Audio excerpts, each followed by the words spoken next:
Hello! My name is Jess and I'm going to be playing Super Mario today wearing my critical lens. So let's do this, but before we do, a few facts for you. So Mario Brothers was first introduced to the video gaming world in July of 1983. With the development of bigger and better consoles, the game transformed into a world of 3D exploration and maneuvering.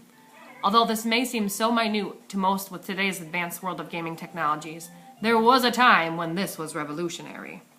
I grew up playing Nintendo 64. My family found a lot of enjoyment playing games such as Mario, Diddy Kong Racing, Go on Clackers, and Mario Kart. Outside of the Nintendo 64, we did not express much interest in further gaming endeavors. Although this gaming system may be outdated today, there are so many underlying ideologies present in almost all of the games. One of my favorite games of all time will always be Super Mario. So I'm going to play it now and explore some of these underlying ideologies that drive the game and unconsciously captivate our attention and entertainment. So here we go.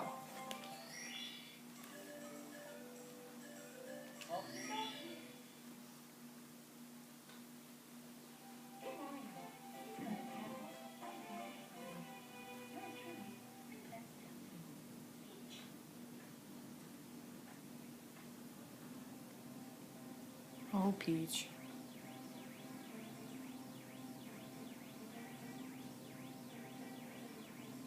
What a beautiful castle.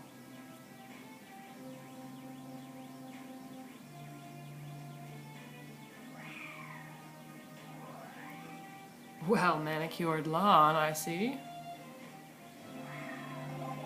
What's this?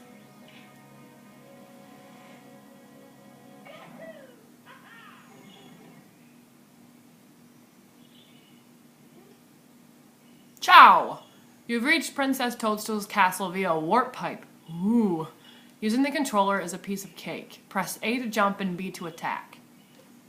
Press B to read signs 2. Use the control stick in the center of the controller to move Mario around. Now, head for the castle. Whee. Oh, hold on. Good afternoon. The Lakitu brothers here, reporting live from outside the princess's castle. Mario has just arrived on the scene and will be filming the action live as he enters the castle and pursues the missing Power Stars. As seasoned cameramen, we'll be shooting from the recommended angle, but you can change the camera angle by pressing the C buttons. If we can't adjust the view any further, we'll buzz. To take a look at the surroundings, stop and press C. Press A to resume play, switch camera modes with the R button. Signs along the way will review these instructions. For now, reporting live, this has been the Lakitu brothers. Cool.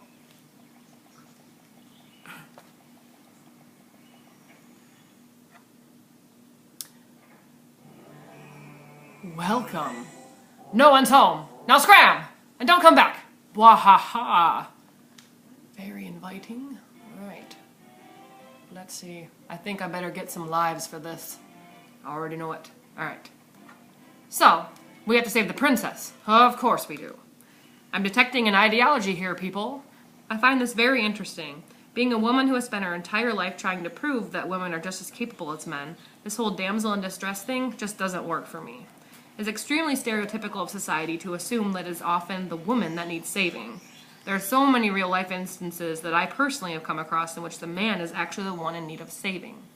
In an article posted to the letter pile called Mythology and Archetypes, A Damsel in Distress, a damsel refers to a young woman, and a damsel in distress is almost always a woman who is physically attractive. This is, of course, what sparks the interest of her savior. A damsel is always helpless and in need of rescuing. A damsel's distress can take many forms, anything from a fire-breathing dragon to a giant ape, to an overprotective father with a hidden agenda. The article mentions numerous examples of such women who seem to be in need of rescuing, such as Anne Darrow from King Kong, a beautiful blonde, innocently dressed in white, tied up for the giant ape to consume, or Greek mythology's Andromeda, who is helplessly tied to a rock in the nude for the sea serpent to devour, or even Disney's Rapunzel, who was yet again another blonde who is helplessly trapped in a ridiculously tall tower. It is clear that our dear Princess Toadstool fits the damsel in distress criteria quite well. She is a dainty, white female with blonde hair and blue eyes. It's also interesting to note that even in the gaming world, gender stereotypes thrive. Princess Toadstool, she's wearing a pink dress, jewelry, and as the storyline shows, her role so far has been to bake a cake for Mario. Something that is so stereotypical of women. The keepers of the kitchen, the wearers of the aprons. Absolutely ridiculous. She is the definition of the Americanized beauty, the American version of a tantalizing damsel in distress. There is a mural of her in the castle that almost reminds the gamer who they are fighting for. As a marketing strategy, you could see why a character like her would be used.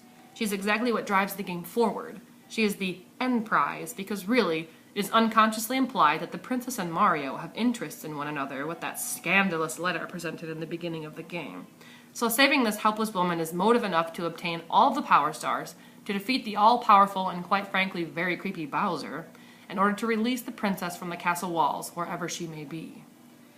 Being that this appears in multiple facets within our society, distressful damsels are certainly something that we, as a culture, value, or at least fantasize about collectively as a whole. This is something that I cannot seem to understand.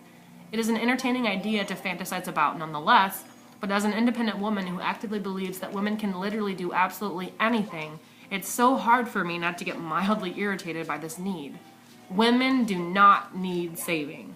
I believe in self-empowerment and self-development and growth, never being content with oneself, always striving to learn and become something better.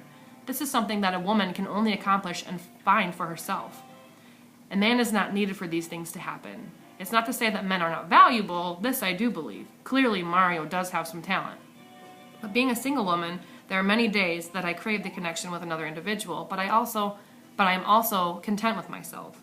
I'm learning to love the person that I am and to crave knowledge in such a way that I will never be considered a damsel in need of saving. Yet so many people spend a lot of time engaging in games or watching movies that require saving a woman. Why is that so enticing to our society when I know that I'm not the only one striving to be independent? Is this just what we enjoy in a fantasy world, or is this something that we unconsciously search for in the real world? Maybe that's why games such as Super Mario are so popular. I don't really know. Alright, so let's talk to this here brother. Am I glad to see you? The princess and I, and well, everybody, we're all trapped inside the castle walls. Bowser is still in the castle's stars, and he's using their power to create his own world and the paintings and walls. Please recover the Power Stars. As you find them, you can use their power to open the doors that Bowser has sealed.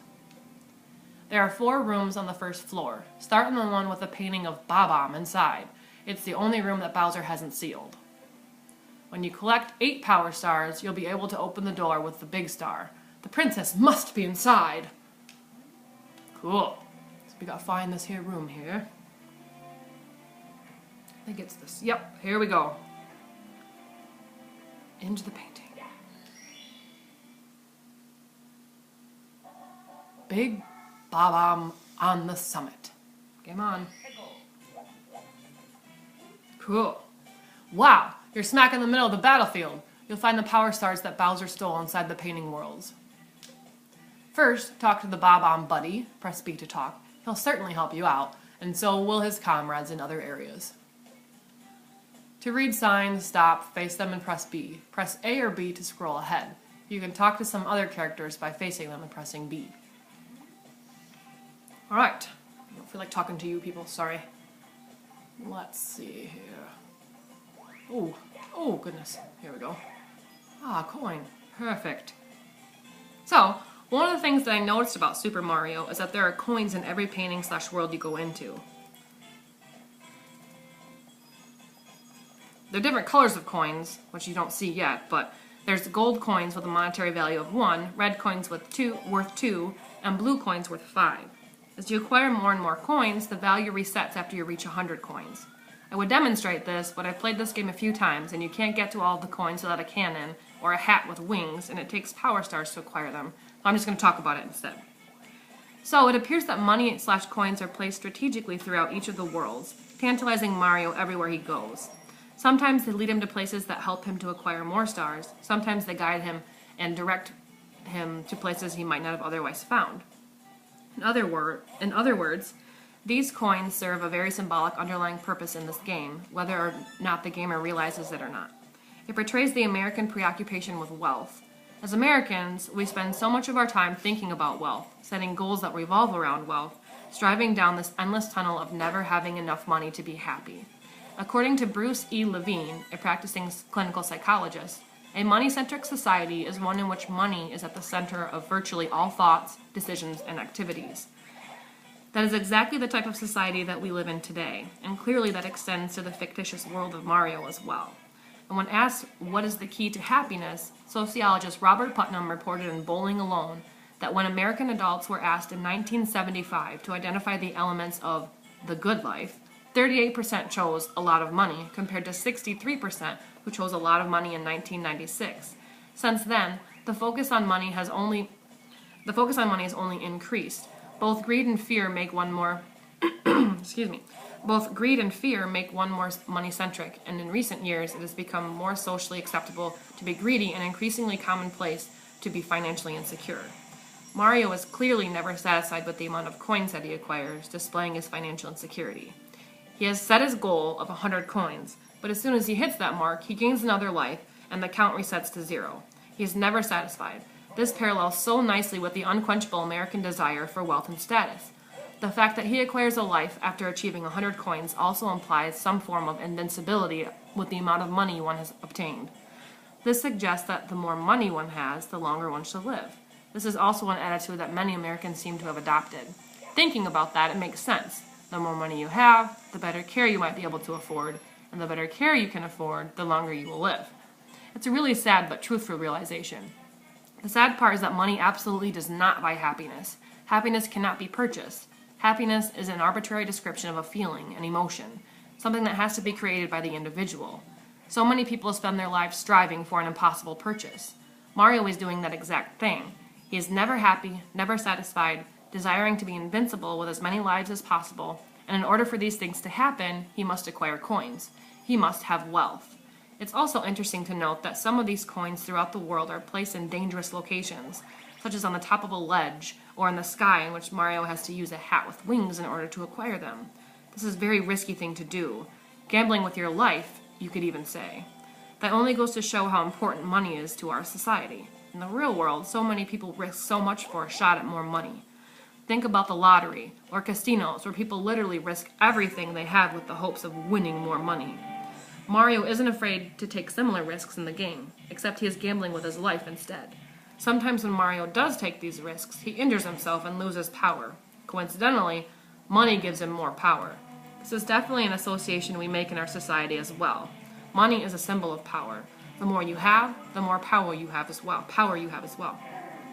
They go hand in hand, just like in Mario. Even within the gaming industry, the things that our society values most happen to be hidden within the frameworks of the game. These are likely the things that keep our attention and make them so much more relatable. But the facts are present. Even in a silly game such as Super Mario, there are many underlying ideologies within the game that we engage and devote so much of our time to.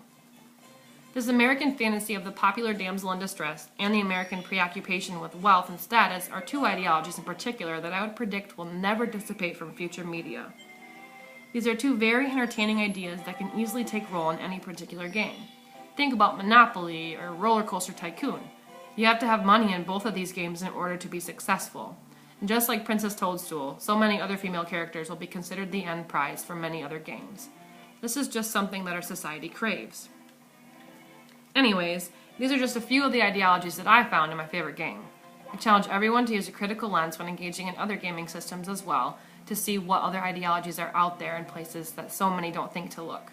Alright, enjoy the rest of your day, and as for me, I've got a princess to save.